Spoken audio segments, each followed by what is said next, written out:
If you're trying to forget someone you loved deeply, there's a painful truth you probably don't want to hear. You're not stuck because you're weak. You're stuck because your brain is doing exactly what it was designed to do: protect an attachment that once felt like survival. And I know that sounds dramatic.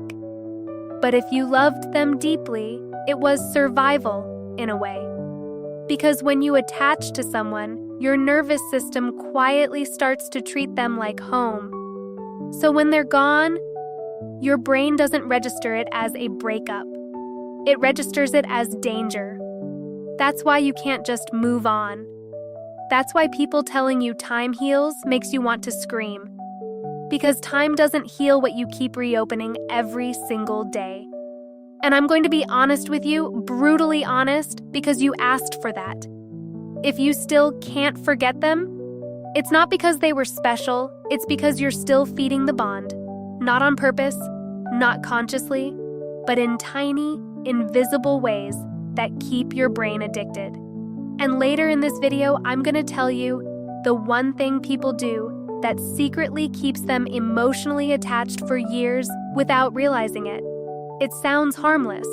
It even sounds mature, but it's the reason you keep starting over from zero. Now listen, most people think forgetting someone is about erasing memories. It's not. Forgetting someone you loved deeply is about breaking the emotional loop, because what keeps them alive in your head isn't the relationship. It's the unfinished story. Your brain hates open tabs. It hates unanswered questions. It hates almost. Almost got the commitment. Almost got the apology. Almost got the version of them you kept believing was coming. So your mind keeps replaying the same scenes like a courtroom. You put every moment on trial. What did I do wrong? What did they mean by that? Was it real? Did they ever love me? Are they thinking about me too? And every time you do that, you're not processing, you're bonding. That's the part nobody warns you about. Rumination feels like healing, but it's actually attachment maintenance, because your brain doesn't care if you're thinking about them with love or anger. It only cares that you keep thinking. Even rage can be a rope. And if that hits you in the chest right now, good, because it means you're seeing it. Here's the hard reality that people avoid. You're not missing the person. You're missing the chemical regulation they gave you. Your brain learned, this person is relief. This person is excitement. This person is a distraction from my emptiness. So when they leave, it's not just heartbreak, it's withdrawal. That's why you can feel physically sick. That's why your appetite changes. That's why you can't sleep. That's why your body randomly panics at night and you don't even know why. It's not crazy, it's biology. And before you judge yourself, don't. Because if you're feeling this, you're not alone, not even close. People who love deeply don't detach like flipping a switch. They detach like removing a hook from skin. Slow, painful, and it leaves a mark for a while. But this is important. There is a difference between pain that is healing and pain that is repeating. And right now, if you feel stuck, it's repeating. Because you're still doing at least one of these things, maybe all of them, without realizing what it's costing you. You're keeping little access points open. You're checking their profile just once. You're rereading old messages when you feel lonely. You're listening to the song. You're driving past the place. You're asking mutual friends, how are they doing? Like, it's casual. It's not casual. It's self-harm in a pretty outfit. And I'm not saying that to be mean. I'm saying it because I wish someone said it to you sooner. Because every tiny access point tells your brain, don't let go, we might go back. And as long as your brain believes there's a chance, it will not release the bond. It will wait. It will negotiate. It will fantasize. It will keep you emotionally available to someone who is not choosing you.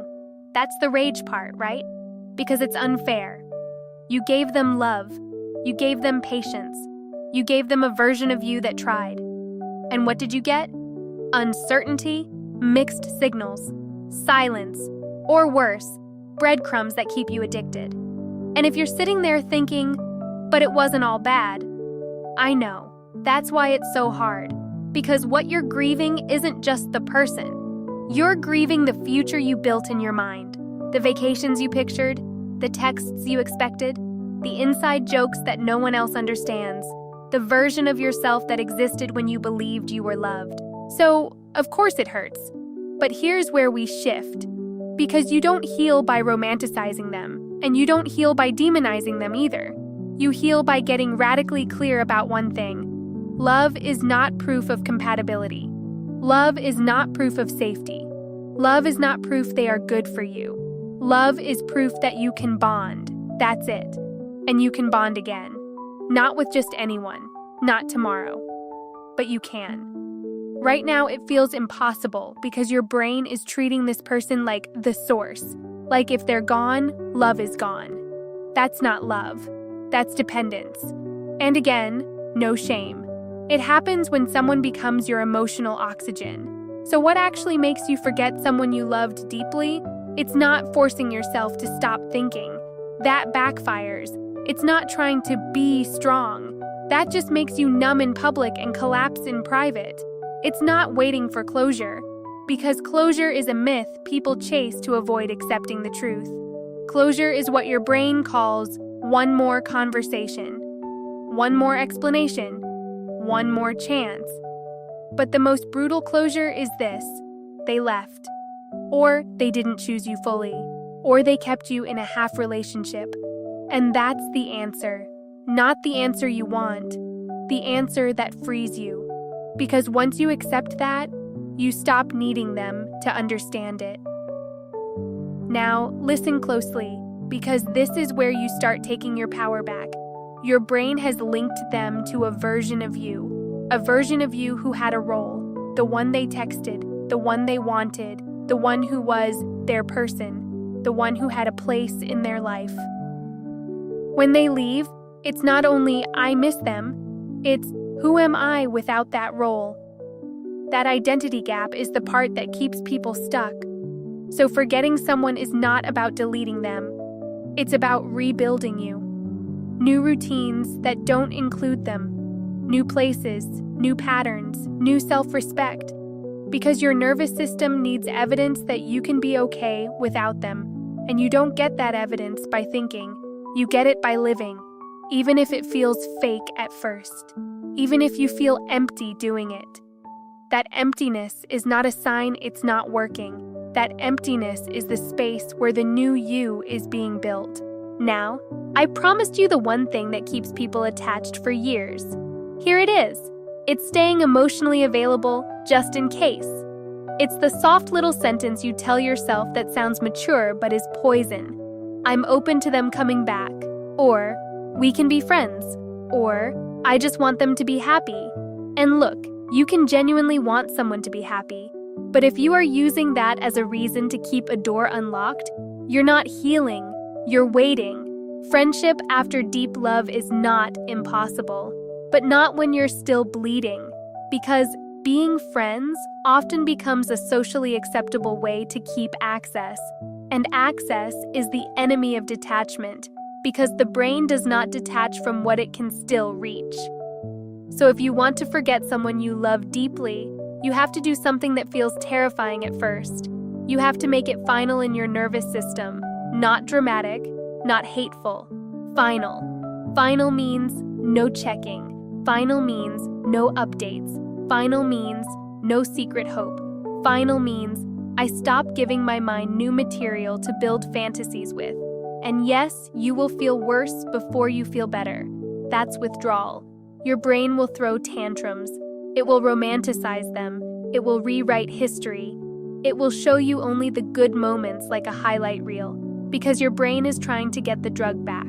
So you need a line, a rule, a boundary that protects you from yourself, because heartbreak makes smart people irrational. Now, the calming part. If you're in this right now and you feel pathetic or embarrassed or angry at yourself, stop. Loving deeply isn't the problem. Staying attached to someone who isn't choosing you is the problem. And the fact that you're here, looking for a way out, means you still have fight in you. You're not broken. You're bonded. And bonds can be rewired. It doesn't happen overnight, but it happens faster than you think once you stop reopening the wound. One day you'll notice something small. You'll laugh, and for half a second, you won't think of them. And then you'll think, oh my God, I forgot. And then you might feel guilty, like forgetting them means the love wasn't real. No, it means your brain is finally learning safety again. And then another day comes, and the gap gets bigger. And eventually, you'll wake up and realize the thought of them is quieter. Not gone, just quiet. Because you didn't erase them, you simply stopped needing them to be okay. And that's the real ending. Not revenge, not closure, not a perfect apology. Freedom. So here's what I want you to do after this video. One thing. Make it final in your environment. Remove the access points, the photos you keep just in case, the chat you reread, the profile you check, the mutual friend you use as a news source, not because you hate them, because you love yourself more than your addiction. And if your heart is screaming right now, but what if? I'll tell you something even harder. If they wanted to, they would be here. And you deserve love that doesn't require you to beg your brain to survive. If this video hit you, I want you to comment just one word. Final. Not for me. For you. So you can come back to this and remember the moment you chose yourself. Because you're not losing the love of your life. You're getting your life back. If this video helped you see things a little more clearly, make sure to like the video and subscribe to the channel. This channel is all about understanding love, relationships, and the psychology behind the things we all go through but rarely talk about. Thank you for watching, take care of yourself, and I'll see you in the next video.